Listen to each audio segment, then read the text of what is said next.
तो कैसे हैं आप सभी लोग? आशा करता हूँ आप सभी लोग मस्त व्यस्त और स्वस्थ होंगे। तो जैसा कि आप लोगों को मैं बता दूं कि आप लोगों का जो पेपर है 21 जनवरी को, ठीक है? तो 21 जनवरी को सी टेट का आप लोगों का एग्जाम है और आप लोगों का ये पेपर जो है ऑफलाइन होगा। और इसके पहले आप लोगों का जो अगस्त 2023 का जो पेपर हुआ था वो भी आप लोगों का ऑफलाइन हुआ था।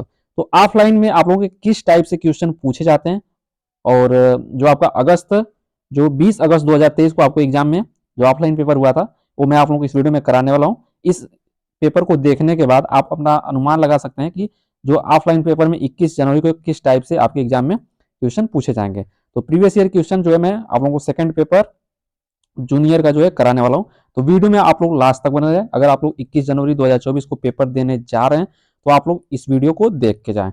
तो चलिए हम लोग शुरुआत कर लेते हैं और वीडियो में आप लोग लास्ट तक बने रहें। चैनल पे अगर आप लोग नए होंगे चैनल से जुड़ जाइएगा, चैनल को सब्सक्राइब कर लीजिएगा और जो भी आप लोगों के पास ग्रुप है उसमें आप लोग शेयर कर दीजिएगा।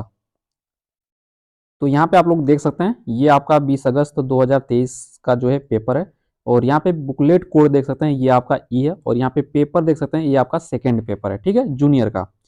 अब चलिए मैं आप लोगों को बता देता हूँ और मैं आप लोगों को अलग से एक वीडियो बना के बता दूंगा कि आप लोगों को जब एग्जाम देने जाना है तो क्या क्या लेकर जाना है और क्या क्या आप लोगों को सावधानियां बरतनी है और आप लोगों को एएमआर कैसे भरना है, ठीक है। और सबसे पहले तो आप लोगों को गलती बहुत सारे जो पेपर में छात्र गलती कर देते हैं सब्जेक्ट में, तो भी मैं आप लोगों को बताऊंगा, ठीक है। तो सबसे पहले तो चलिए हम लोग देख लेते हैं। तो यहाँ पे सबसे पहले आप लोग जो पार्ट 1 है जो आपका सीडीपी का, तो यहाँ पे देख सकते हैं बाल विकास व शिक्षा शास्त्र। तो पहला क्वेश्चन यहाँ पे आप लोग देख सकते हैं कि दिया है कि निम्नलिखित प्रश्नों के उत्तर देने के लिए सही सबसे उचित विकल्प चुनिए। तो पहला क्वेश्चन दिया है कि निम्नलिखित में से कौन सा प्रश्न बच्चों के जो है समालोचनात्मक व रचनात्मक चिंतन को जो है आपका बढ़ावा देता है। तो पहला ऑप्शन यहाँ पे देख सकते हैं दिया हुआ है कि पानी के बचाव के लिए सबसे अच्छा जो तरीका है, अच्छा तरीका कौन सा हो सकता है और क्यों हो सकता है। अगला जो ऑप्शन दिया है कि आपके शहर में जो है पानी कहाँ से आता है और तीसरा दिया है कि आपके देश में कुल कितने राज्य और कितनी राजधानियां हैं और चौथा दिया है आपके देश का नाम व मानचित्र पर इसकी भौगोलिक स्थिति क्या है। तो बच्चों को जो है समालोचनात्मक और रचनात्मक चिंतन को बढ़ावा कौन देता है, तो ये आपका ऑप्शन नंबर जो है फर्स्ट सही हो जाएगा, इसका करेक्ट आंसर हो जाएगा। अगला क्वेश्चन देख लेते हैं। क्वेश्चन नंबर आपका जो 2 दिया है, क्वेश्चन नंबर 2 है कि समालोचनात्मक चिंतन में प्रमाण की क्या भूमिका होती है। तो पहला दिया है कि प्रमाण का जो तार्किक और सुनियोजित रूप से मूल्यांकन किया जाना चाहिए और दूसरा है कि प्रमाण को बिना विश्लेषण के स्वीकार किया जाना चाहिए और अगला दिया है कि समालोचनात्मक चिंतन के लिए प्रमाण अप्रासंगिक, ये भी आपका नहीं होगा और दिया है कि व्यक्तिगत राय के पक्ष में प्रमाण की उपेक्षा, ये भी आपका गलत हो जाएगा, उपेक्षा आपका निगेटिव वर्ड है और यहाँ पे जो आपका ऑप्शन नंबर 2 भी गलत हो जाएगा और इसका जो करेक्ट आंसर हो जाएगा आपका फर्स्ट, इसमें भी आपका सही हो जाएगा। क्वेश्चन नंबर हम लोग 3 देख लेते हैं। क्वेश्चन नंबर आपका 3 दिया हुआ है कि समावेशी शिक्षा से जो है समावेशी शिक्षा में क्या शामिल है। तो समावेशी शिक्षा में जो है आपका क्या शामिल है, दिया है कि सभी शिक्षार्थियों के लिए जो है मानक पाठ्यचर्या, तो ये आपका मानक पाठ्यचर्या गलत हो जाएगा, ये नहीं होगा। और अगला देख लेते हैं, विद्यार्थियों की उनकी योग्यता के आधार पर जो है पृथककरण व वर्गीकरण करना, तो हमको वर्गीकरण नहीं करना, ये भी गलत हो जाएगा। और तीसरा दिया है कि विशेष आवश्यकता वाले शिक्षार्थियों को केवल, तो यहाँ पे भी केवल दे दिया, ये भी गलत हो जाएगा। तो इसका जो करेक्ट आंसर हो जाएगा ऑप्शन नंबर चौथा कि व्यक्तिगत अंतरों की पहचान के परिणाम स्वरूप पाठ्यचर्या में जो है आपका लचीलापन, यही आपका सही हो जाएगा। क्वेश्चन नंबर आपका चौथा दिया है। क्वेश्चन नंबर 4 दिया है कि निम्नलिखित कथनों को पढ़िए तथा सही विकल्प का जो है चयन कीजिए। अभी कथन ए दिया है कि बच्चों में संज्ञानात्मक विकास पर भाषा के प्रभाव पर जीन पियाजे और लेव वाइगोस्की के दृष्टिकोण में भिन्नता है, ठीक है, तो ये तो आपका सही है। और अगला देख लेते हैं, आर दिया है कि खोज अधिगम में शिक्षक अवसर प्रदान करता है और विद्यार्थी स्वयं जानकारी प्राप्त करने के लिए उन्मुख होते हैं, तो ये भी आपका सही है लेकिन आपका व्याख्या नहीं कर रहा है, तो इसलिए आपका जो है करेक्ट आंसर आपका ऑप्शन नंबर 2, ए और आर दोनों सही है परंतु आर जो है ए की व्याख्या नहीं करता, ठीक है, तो इसका जो करेक्ट आंसर ऑप्शन नंबर 2 सही हो जाएगा। अगला क्वेश्चन क्वेश्चन नंबर 5 दिया है कि निम्नलिखित में से कौन सा समूह उन विशिष्टताओं को जो है सही ढंग से उल्लेख करता है जो प्रतिभाशाली विद्यार्थियों और कक्षा में अन्य विद्यार्थियों के बीच जो है आमतौर पर भिन्न होते हैं। तो यहाँ पे आपका जो करेक्ट आंसर हो जाएगा समझ की जो अग्रवर्ती गहनता और बी हो जाएगा सीखने की गति जो है आपकी तेज, ठीक है, तो ये दोनों आपका जो है आप लोगों का सही हो जाएगा जबकि ये दोनों गलत हो जाएगा सी और डी, तो इसलिए इसका जो करेक्ट आंसर हो जाएगा चौथा ए और बी सही हो जाएगा। अगला क्वेश्चन है क्वेश्चन नंबर 6 दिया है क्वेश्चन नंबर आपका अगला दिया कि श्रवण बाधिता के संदर्भ में निम्नलिखित में से कौन सा कथन सही है। तो श्रवण बाधिता के संदर्भ में आपका, तो इसका जो आप लोगों का करेक्ट आंसर हो जाएगा पहला ही सही हो जाएगा कि श्रवण बाधिता बच्चे के प्रभावी ढंग से संवाद करने की क्षमता को जो है ये आपका प्रभावित कर सकती है। ठीक है, तो ये आपका पहला सही हो जाएगा। क्वेश्चन नंबर आपका जो है 7वां है कि समावेशन के जो संदर्भ में पाठ्यचर्या सीखने की अपेक्षाएं यक्स में समान है जबकि वाई में भिन्न है, तो वे क्या हैं। तो क्वेश्चन नंबर 7 का जो आंसर हो जाएगा आपका समायोजन और संशोधन। ठीक है, ऑप्शन नंबर 4 आप लोगों का सही हो जाएगा। क्वेश्चन नंबर आपका 8 दिया है, क्वेश्चन नंबर 8 दिया है कि संरचनावादी सिद्धांतकारों के अनुसार निम्नलिखित में से कौन सा कथन सही नहीं होगा। तो पहला दिया है कि ज्ञान व्यक्तिपरक है, शिक्षार्थी अपने सामाजिक और सांस्कृतिक संदर्भ के ज्ञान की रचना करते हैं। अगला दिया कि प्रभावी अधिगम सुनिश्चित करने के लिए शिक्षार्थियों को जो है बाहरी रूप से प्रेरित करने की आवश्यकता है। तो यही बाहरी रूप से नहीं, आंतरिक रूप से प्रेरित किया जाता है। तो यही निगेटिव पूछा है, तो निगेटिव का आंसर आपका निगेटिव हो जाएगा। ऑप्शन नंबर 3 आप लोगों का सही हो जाएगा। क्वेश्चन नंबर 9 दिया है कि निम्नलिखित में से कौन सा आंतरिक अभिप्रेरणा का जो है उदाहरण है। ठीक है, तो आंतरिक अभिप्रेरणा का उदाहरण क्या होगा, शिक्षक को प्रभावित करने के लिए परियोजना को जो है पूरा करना, तो ये आपका गलत हो जाएगा। शिक्षक को प्रभावित करने के लिए ये गलत हो जाएगा। और दिया कि व्यक्तिगत आनंद के लिए एक वाद्य यंत्र बजाना, तो ये आपका सही हो जाएगा। ठीक है, जबकि डांट से बचने के लिए पढ़ाई करना ये गलत हो जाएगा। और पुरस्कार राशि ये भी आप लोगों का गलत हो जाएगा, कोई काम करने के लिए पुरस्कार राशि दिया जाए। तो इसका जो करेक्ट आंसर हो जाएगा आपका ऑप्शन नंबर 2, व्यक्तिगत आनंद के लिए एक वाद्य यंत्र बजाना। ठीक है, और क्वेश्चन नंबर 10 देख लेते हैं। क्वेश्चन नंबर आपका यहाँ पे 10 दिया हुआ है, दिया है कि निम्नलिखित कथनों को पढ़िए तथा सही विकल्प का जो है चयन कीजिए। अभी कथन ए दिया है आपका कि शिक्षकों को विद्यार्थियों में विशेष जाति समूह के बारे में रूढ़िवादिता को जो है तोड़ने के लिए कड़ी मेहनत करनी चाहिए। कथन जो दिया है आपका करण कि शिक्षा का एक प्रमुख उद्देश्य शिक्षार्थियों को समालोचनात्मक जो आत्मचिंतन के लिए प्रोत्साहित करना।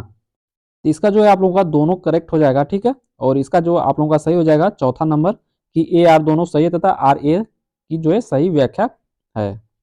अगला क्वेश्चन देख लेते हैं। क्वेश्चन नंबर आपका 11 दिया है कि महारत यानी मास्टरी में आपका लक्ष्य और प्रदर्शन लक्ष्य में क्या अंतर है। तो क्या अंतर देख लेते हैं हम लोग। पहला दिया है कि महारत लक्ष्य विफलता से बचने पर केंद्रित होते हैं। ठीक है, तो ये आपका जो है गलत हो जाएगा। ठीक है, ये तो गलत हो जाएगा पहले ही। और दिया है अगला कि महारत लक्ष्य अपने कौशल और कार्य की समझ में सुधार करने पर केंद्रित होते हैं, जबकि प्रदर्शन जो है लक्ष्य उच्च ग्रेड प्राप्त करने या बाहरी पुरस्कार प्राप्त करने पर केंद्रित होते हैं। तो ये आपका सही हो जाएगा। जबकि इसको देख लेते हैं कि महारत लक्ष्य दूसरे से अनुमोदन नहीं, ये भी गलत हो जाएगा। और अगला दिया कि महारत जो आपका लक्ष्य से दूसरे के साथ प्रतिस्पर्धा, ये भी आप लोगों का गलत हो जाएगा। तो इसका जो करेक्ट आंसर हो जाएगा आपका ऑप्शन नंबर 2 आपका सही हो जाएगा। क्वेश्चन नंबर आपका अगला दिया है 12 नंबर कि भाई बहन के रिश्ते या रिश्तों माता पिता और साथियों के साथ संबंधों से भिन्न होते हैं और बाल्यावस्था में सामाजिकरण में महत्वपूर्ण भूमिका निभाते हैं। अगला दिया है कि माता पिता और साथियों के साथ संबंधों के समान है और बाल्यावस्था में सामाजिकरण में महत्व, ये गलत हो जाएगा। और केवल प्रारंभिक बाल्यावस्था, ये भी गलत हो जाएगा। और अगला दिया कि यह सामाजिकरण में भूमिका नहीं निभाते। ठीक है, तो ये भी गलत हो जाएगा। इसका जो करेक्ट आंसर पहला ही हो जाएगा। और 13 नंबर देख लेते हैं। 13 नंबर क्वेश्चन नंबर 13 दिया है कि निम्नलिखित कथनों को पढ़िए तथा सही विकल्प का जो है चयन करिए। अभी कथन दिया है, इसको मैं ऊपर कर दे रहा हूँ थोड़ा सा, यहाँ पे देख सकते हैं। अभी कथन दिया है कि बच्चों के बीच जो है विकासात्मक दरों में काफी भिन्नताएं मौजूद होती है।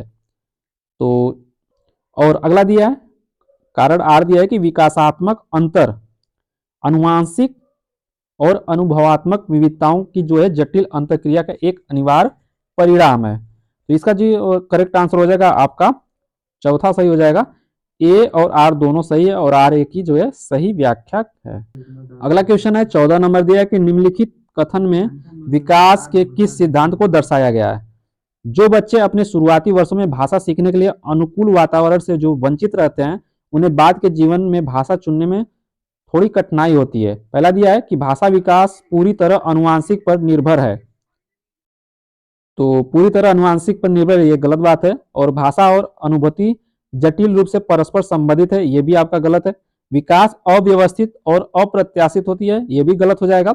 जो भाषा के विकास एक संवेदनशील है, यही आपका करेक्ट हो जाएगा, चौथा सही हो जाएगा। क्वेश्चन नंबर आपका 15 हम लोग देख लेते हैं। क्वेश्चन नंबर 15 दिया है कि वह विद्यार्थी जो पठन वैकल्य से जूझ रहे हैं को पढ़ना सिखाया जा सकता है, उन्हें कई विकर्षणों में अध्ययन करने के लिए प्रोत्साहित करके उच्च ग्रेड उच्च ग्रेड स्तर के पठन ग्रंथ प्रदान करके सुधारात्मक पठन सुनिश्चित करने के लिए सख्त दंड उपयोग के माध्यम से, ये भी गलत हो जाएगा और ये उच्च ग्रेड वाला भी गलत हो जाएगा। और अगला दिया है कि प्रणालीगत ध्वन्यात्मक प्रशिक्षण के माध्यम से, तो यही जो है आपका करेक्ट हो जाएगा, आपका ऑप्शन नंबर 4। अगला क्वेश्चन नंबर हम लोग 16 देख लेते हैं। 16 नंबर दिया है कि बोध आधारित शिक्षण का अंतर्निहित सिद्धांत यह विश्वास है कि, ऑप्शन देख लेते हैं हम लोग, कि शिक्षार्थी की क्षमताएं और आवश्यकताएं विविध है, जिन्हें मानक निर्देशों पर जो है ध्यान केंद्रित किए बिना पूरा नहीं किया जा सकता। ये गलत बात है, मानक निर्देशों द्वारा। और शिक्षार्थी निष्क्रिय प्राप्त करता है, ये भी आपका गलत हो जाएगा। ऐसा करने के लिए एक सुविधाजनक वातावरण प्रदान किए जाने पर शिक्षार्थी ज्ञान का निर्माण कर सकते हैं, तो ये आप लोगों का जो है सही हो जाएगा। और अगला देख लेते हैं, शिक्षार्थी कम जानते हैं और शिक्षण में विद्यार्थियों के लिए तथ्यों का प्रसारण शामिल है, तो ये गलत हो जाएगा। इसका जो करेक्ट आंसर हो जाएगा आपका ऑप्शन नंबर 3 जो है आपका सही हो जाएगा। क्वेश्चन नंबर हम लोग 17 देख लेते हैं। 17 नंबर दिया है कि जटिल समस्याओं से जूझ रहे अमन को समस्या समाधान कौशल विकसित करने की में एक शिक्षक जो है किस प्रकार मदद कर सकता है, तो उसे मंथन करने और विचार उत्पन्न करने के लिए प्रोत्साहित करके, उसे कहकर कि वह समस्या को सुलझाना छोड़ दे, उसे प्रयोग करने और जोखिम लेने से हतोत्साहित करके, उसे उत्तर प्रदान करके, तो इसका जो उत्तर प्रदान करके ये भी गलत हो जाएगा, और जोखिम लेने से हतोत्साहित करके ये भी गलत हो जाएगा, और उसे कहकर समस्या का सुलझाना छोड़ दे ये भी गलत हो जाएगा। इसका जो करेक्ट आंसर हो जाएगा आपका फर्स्ट सही हो जाएगा। क्वेश्चन नंबर 18 दिया है कि माध्यमिक कक्षाओं में अधिगम के लिए एक अनुकूल कक्षा का वातावरण यक्ष पर केंद्रित है, तो किस पर केंद्रित है, सजा और शर्मिंदगी के डर, ये तो गलत हो जाएगा एकदम। सहकारी अधिगम, तो ये भी आपका जो है यही सही हो जाएगा, ठीक है। और प्रतिस्पर्धी लोकाचार, ये भी गलत हो जाएगा। और अनुबंधन और पुनर्बलन, ये दोनों गलत हो जाएगा, ठीक है। तो इसका जो करेक्ट आंसर हो जाएगा ऑप्शन नंबर 2 सही हो जाएगा। क्वेश्चन नंबर आपका अगला दिया है 19 नंबर कि लेव वाइगोस्की का मानना था कि विकास प्रकृति में असतत है, ये गलत हो जाएगा। अगला क्वेश्चन है अनुवांशिक प्रोग्रामिंग का खुलासा है, तो ये भी गलत हो जाएगा। सीधे परिपक्वता के परिणाम से होता है, तो ये भी गलत हो जाएगा। और इसका जो करेक्ट आंसर हो जाएगा चौथा है कि सीधे जो है सामाजिक संपर्क के परिणाम से होता है। अगले क्वेश्चन की बात की जाए, क्वेश्चन नंबर आपका 20 नंबर दिया है कि पियाजे के अनुसार गुणात्मक रूप से 4 विभिन्न अवस्थाएं हैं, तो पहले देख लेते हैं ऑप्शन कि दुनिया के विभिन्न संस्कृतियों में व्यापक रूप से भिन्न होती है, तो गलत हो जाएगा। और उदाहरण देकर समझती है कि बच्चे का जो है मन लघु वयस्क मन होता है। अगला देख लेते हैं कि बच्चे के जेनेटिक कोड पर निर्भर होती है, और बच्चे का जो विकास सार्वभौमिक पैटर्नों का प्रतिनिधि करती है, तो इसका जो करेक्ट आंसर हो जाएगा ऑप्शन नंबर 4 जो है जाएगा कि बच्चों के विकास के सार्वभौमिक पैटर्नों का जो है प्रतिनिधित्व करती है। और 21 नंबर देख लेते हैं हम लोग। क्वेश्चन नंबर आपका 21 दिया है कि निम्नलिखित में से कौन सी पियाजे के संज्ञानात्मक विकास के सिद्धांत की सीमा है, तो पियाजे के संज्ञानात्मक विकास के सिद्धांत की सीमा, वह संज्ञानात्मक विकास में भाषा की भूमिका पर अत्यधिक जो बल दिए, ये गलत बात है, विचार पे दिए। और अगला दिया है कि यह संज्ञानात्मक विकास में व्यक्तिगत भिन्नताओं को जो है ध्यान में नहीं रखते। अगला है कि यह संज्ञानात्मक विकास में जैविक कारकों की भूमिका में ध्यान में नहीं रखते। और अगला दिया है कि यह संज्ञानात्मक विकास पर संस्कृति और सामाजिक कारकों के प्रभाव को ध्यान में नहीं रखते। तो इसका जो आप लोगों का करेक्ट आंसर हो जाएगा आपका चौथा सही हो जाएगा, ठीक है। इस वह संज्ञानात्मक विकास पर संस्कृति और सामाजिक कारकों के प्रभाव को ध्यान में नहीं रखते, ठीक है। अगला देख लेते हैं। क्वेश्चन नंबर आपका अगला है, क्वेश्चन नंबर 22 दिया है कि निम्नलिखित कथन को पढ़िए तथा सही विकल्प का चयन कीजिए। अभी कथन ए दिया है कि प्रत्येक वर्ष लता जो कक्षा 7 की शिक्षिका है और उनके क्षेत्रों में कैरियर पर चर्चा करने के लिए एक महिला गणित प्रोफेसर और एक पुरुष जो है नर्स को अपनी कक्षा में आमंत्रित करती है। कारण आर हम लोग देख लेते हैं कि जेंडर अंतर जन्मजात और समाज के माध्यम से अधिग्रहित नहीं है, तो इसका जो आप लोगों का करेक्ट आंसर हो जाएगा ये सही और आर गलत है। इसका जो करेक्ट आंसर हो जाएगा आपका फर्स्ट सही हो जाएगा, ठीक है। अगला देख लेते हैं हम लोग। क्वेश्चन नंबर आपका अगला दिया है 23 नंबर कि एक प्रगतिशील कक्षा में विद्यार्थी अधिक प्रश्न नहीं पूछते, तो ये गलत हो जाएगा। शिक्षक से प्रश्न पूछते हैं, सही हो जाएगा ये। और एक दूसरे से जो प्रश्न पूछते हैं, ये भी आपका सही हो जाएगा। और स्वयं से प्रश्न पूछते हैं, तो ये भी आपका सही हो जाएगा। ठीक है, इसका मतलब बी सी डी आपका करेक्ट आंसर हो जाएगा। तो ऑप्शन नंबर 3 आपका सही हो जाएगा। क्वेश्चन नंबर 24 देख लेते हैं हम लोग। क्वेश्चन नंबर 24 दिया है कि पुल्लिंग या स्त्रीलिंग होने से जुड़ी अपेक्षाओं को यक्स कहा जाता और इन्हें वाई सीखा जाता। इसका जो करेक्ट आंसर आपका क्या हो जाएगा, जेंडर भूमिकाएं बाल्यावस्था की सभी अवस्थाओं से लेकर वयस्कता में भी। तो यही आपका जो है सही हो जाएगा। ठीक है, ऑप्शन नंबर फर्स्ट सही हो जाएगा। और अगला देख लेते हैं, क्वेश्चन नंबर 25 हम लोग देख लेते हैं। 25 नंबर दिया कि बुद्धि के संदर्भ में निम्नलिखित में से कौन सा दृष्टिकोण शिक्षार्थियों के बीच विविधता के सम्मानपूर्ण विचार का समर्थन करता है। तो बुद्धि के संदर्भ में निम्नलिखित में से कौन सा दृष्टिकोण शिक्षार्थियों के बीच विविधता का सम्मानपूर्ण विचार समर्थन करता है।